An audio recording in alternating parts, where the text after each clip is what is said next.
ताकि जो बच्चे निकले वो कंप्यूटर का मास्टर बन करके निकले, मस्जिद का इमाम नहीं। क्या बात।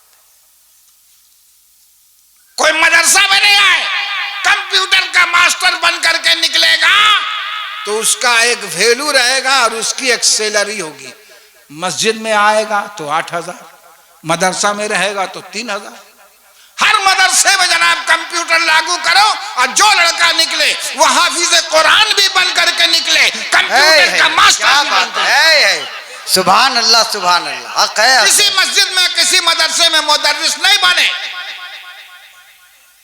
अगर ऐसा हो गया तो हमको चिंता नहीं।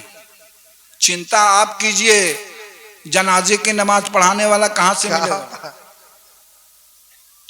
चिंता आप कीजिए, फातिहा करने वाला नहीं मिलेगा। वो हाफिज कुरान जो निकला कंप्यूटर सीख करके, वो आपके घर जाएगा फातिहा पढ़ने के लिए, 5 रुपए चरागी के लिए जाएगा। इसलिए हर मदरसे में कंप्यूटर हो, हर मदरसे में जनाब हाफिज कुरान भी बने, आलिम दीन भी बने, कंप्यूटर का मास्टर भी बने, मस्जिद का इमाम नहीं बने। तहजीबुल इस्लाम का मुदर्रिस नहीं बने। कहा कि वही 5,000 लाइफ टाइम, 10 साल से 5,000। महंगाई आसमान पर, मुदर्रिस की तनख्वाह नहीं बढ़ेगी। क्या बात है। महंगाई आसमान पर, इमाम की तनख्वाह नहीं बढ़ेगी। अगर बोल दीजिए तो जनाब कयामत आ गई। क्या बात। अगर बोल दीजिए तो कयामत आ जाएगी। ये बार बार खाली तनख्वाहें बढ़ाने के बारे में बोलता है। इसको हटाओ और दूसरा ही मामला सोचो, आने वाले दिनों में मैं क्या कह रहा था ये बताइए। गौसे पाक आ गए। जी जी जी, सुभान अल्लाह। उन्होंने क्या फरमाया, जरा जोर से बोलिए सुभान अल्लाह। सुभान अल्लाह। गौसे आजम जब ख्वाब में आए तो फरमाया, अरे क्यों परेशान होता है तू अपनी बीमारी से, चला जा फुलवारी। सुभान अल्लाह, सुभान अल्लाह। ऐसे लफ्ज है इरशाद, किताब में यही लफ्ज है। क्या फरमाया गौसे आजम ने, चला जा फुलवारी, वहां मेरा नायब है मुजीबुल्लाह कादरी। सुभान अल्लाह, सुभान अल्लाह। अमा गौसे आजम बड़े पीर को यह पता है कि उनका नायब कहां कहां है, और जहां है उस कस्बे का नाम भी मेरे गौस को पता है। जब मेरे गौस के इल्म का ये हाल, मदीने वाले सरकार जनाबे मोहम्मदुर रसूलुल्लाह सल्लल्लाहु अलैहि वसल्लम के इल्म का क्या हाल होगा। बेशक बेशक, हक है। बकलुलवा को समझाओ, कभी अगर मिल जाए तो। जी जी, जरूरी है। तो अब ये मुरीद बिहार से चला तो क्या फरमाया गौसे आजम ने, गौसे आजम ने फरमाया कि फुलवारी जाना और मुजीबुल्लाह कादरी के पैर का धोवन पी लेना। सुभान अल्लाह, सुभान अल्लाह। गौसाला, पैर का गौसाला पी लेना।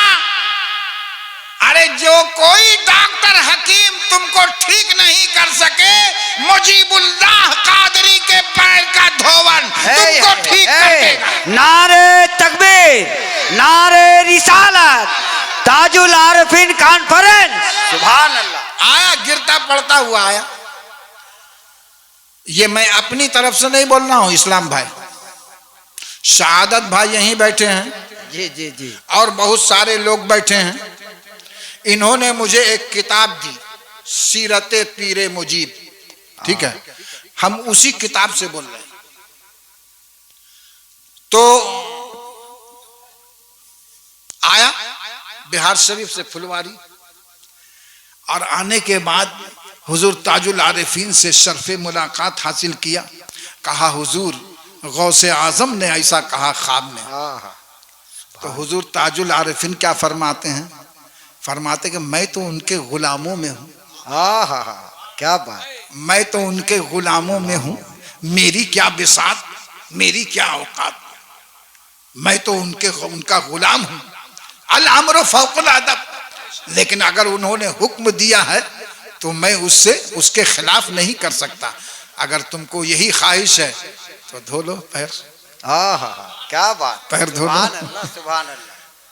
पैर धोया, वो पानी पी गया, ठीक हो गया।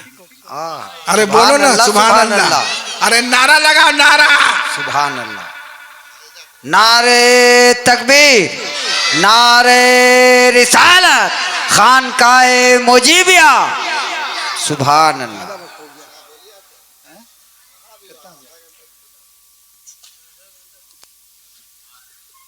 तो हुजूर ताजुल आरिफीन अलैहिर्रहमतु व रिजवान, जिनके नाम की ये कॉन्फ्रेंस है, और उसी फुलवारी से उनकी आल, ये तो हमारी खुशनसीबी है। एक काफिला है, एक कारवां है जो आपके दियारे मोहब्बत में आए हुए हैं। और मेहमान अगर सादात में हो तब तो कुछ कहना ही नहीं जी। तो सरकार सैयदना हुजूर मुजीबुल्लाह कादरी उर्फ ताजुल आरिफीन,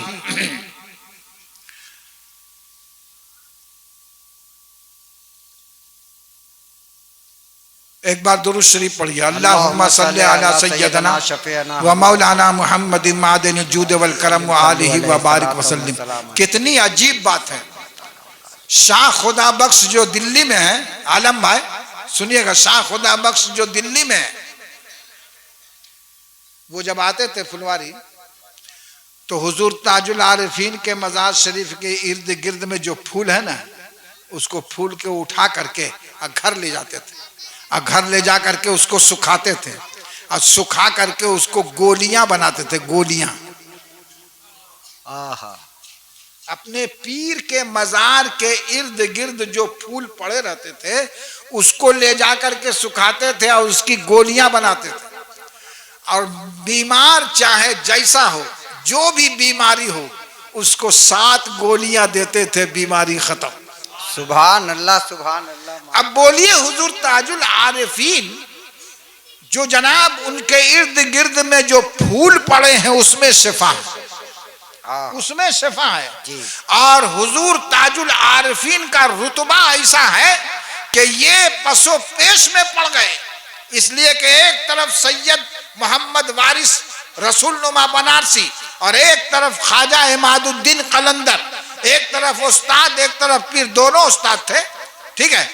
और अब जब बैत होने की बात आई तो सोच रहे हैं इधर जाएं कि इधर जाएं, इधर जाएं कि इधर जाएं। दोनों के एहसानात, दोनों बेहद प्यार करते थे हुजूर ताजुल आरिफीन से। तो ये बात हुजूर रसूल नुमा बनारसी की बारगाह में रखा, सरकार मेरा ये इरादा है, मगर आपकी राय चाह रहा हूं कि आपसे शर्फे बैत हासिल करूं कि वहां से हासिल करूं, आप राय दीजिए। तो रसूल नुमा बनारसी फरमाते हैं कि काम करो, सीधा मदीने वाले की राय ले लो। क्या बात है, क्या मदीने वाले सरकार से राय ले लो, वो जिधर कहें। तो मुराकबा किया और सरकार मदीना तशरीफ लाए। सुभान, जरा गौर से सुनिएगा, सरकार मदीना तशरीफ लाए ख्वाब में। कई बार ज़ियारत हो गई, नबी की ज़ियारत ख्वाब में कई बार, और 3 बार बिल्कुल आमने सामने। सुभान अल्लाह। हुजूर ताजुल आरिफीन ने 3 बार नबी को बिल्कुल अपने माथे की निगाहों से देखा। तो हुजूर ताजुल आरिफीन ने फरियाद पेश की बारगाह नबी में, तो अल्लाह के प्यारे नबी ने अपना दस्ते पाक बढ़ा दिया। बोलो सुभान अल्लाह। अपना दस्ते पाक बढ़ा दिया और हुजूर ताजुल आरिफीन सबसे पहले नबी ने उनके दस्ते पाक को अपने हाथों में लिया। लेकिन उससे तो काम चलता नहीं, यहाँ तो जाहिर करना है ना, ठीक है। जाहिर, शरीयत जाहिर को देखती है, ठीक है। ख्वाब में क्या हुआ इसका एतमाद नहीं, लेकिन हुक्म हुआ कि ख्वाजा इमादुद्दीन कलंदर से तुम उन्हीं से बैत हो जाओ, ठीक है। अब इधर सैयद मोहम्मद वारिस रसूल नुमा बनारसी, इन्होंने सोचा कि हम इजाजत व खिलाफत दें, खरका दें ताजुल आरिफीन को, लेकिन सोचा कि पूरे बनारस वाले को दावत करें, उसके बाद उनको जो है इजाजत व खिलाफत दें ताकि सारे लोग जान जाएं। अब इसी में जनाब वक्त गुजर गया, अल्लाह के प्यारे नबी तशरीफ लाए। कहा मोहम्मद वारिस, अरे ताजुल शाह मुजीबुल्लाह कादरी को खिलाफत और इजाजत दे करके वतन भेजो, वतन भेजो।